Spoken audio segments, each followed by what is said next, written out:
I remember when I was 11 years old, and I just finished elementary school, and that adjustment to middle school, it was a bit of an adjustment.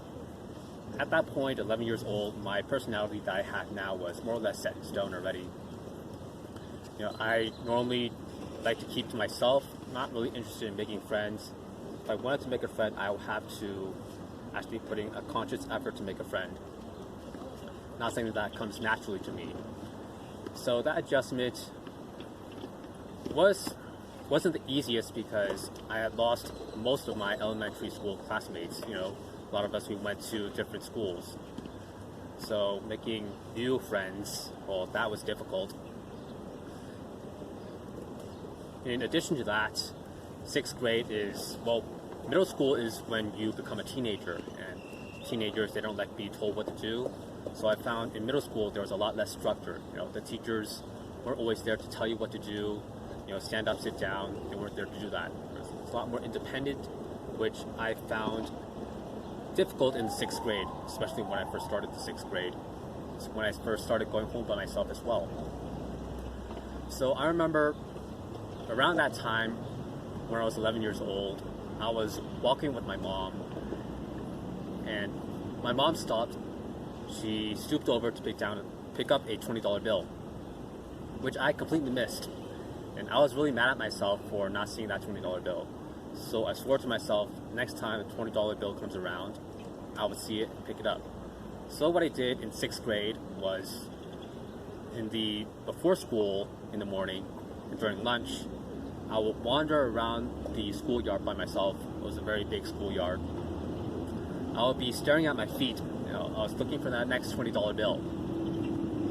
And me being a fresh face, the older kids, the 8th grade kids, it made me a target for being bullied. And I remember the 8th grade boys that would surround me, and I wouldn't even see them coming. I would just be staring at my feet. They would surround me and try to intimidate me. And the 8th grade girls, they would ask me to go to prom as a joke. And my parents recognized my body language, as being a problem. Me just staring at my feet the entire time, all stooped over, made me a target.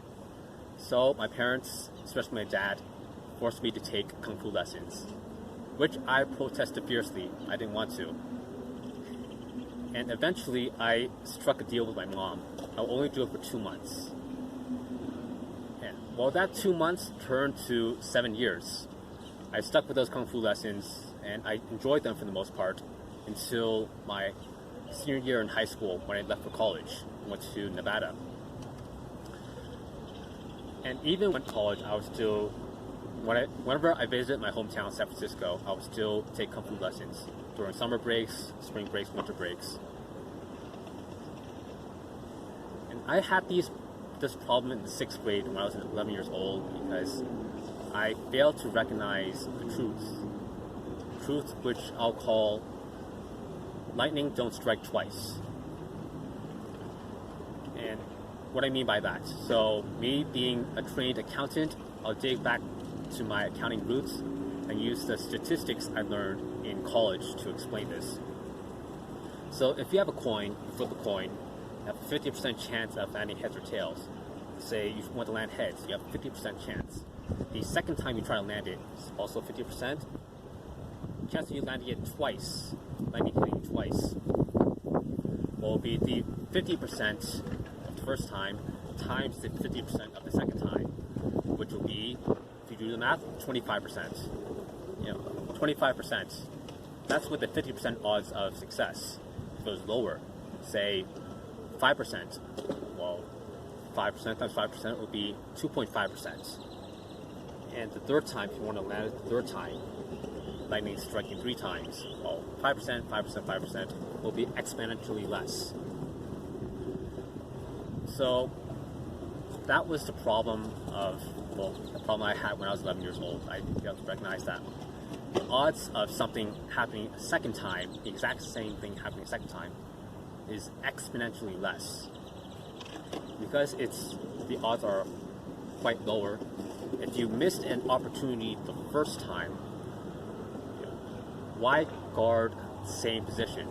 why wait for that same opportunity to happen again when the odds are slim to none? You know, in 6th grade, I stared at my feet in the schoolyard every morning, and every lunch, and during lunchtime, during the afternoon. I kept doing this. I never found that $20 bill. You know, I only found some coins.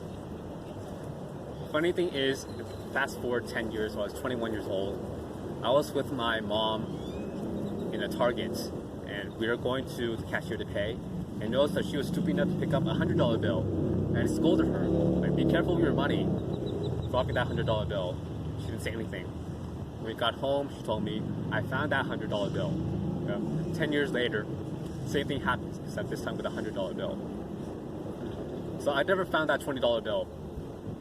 And I wasted so much time staring at my feet, making myself a target for bullying, because I failed to recognize the truth of lightning don't strike twice.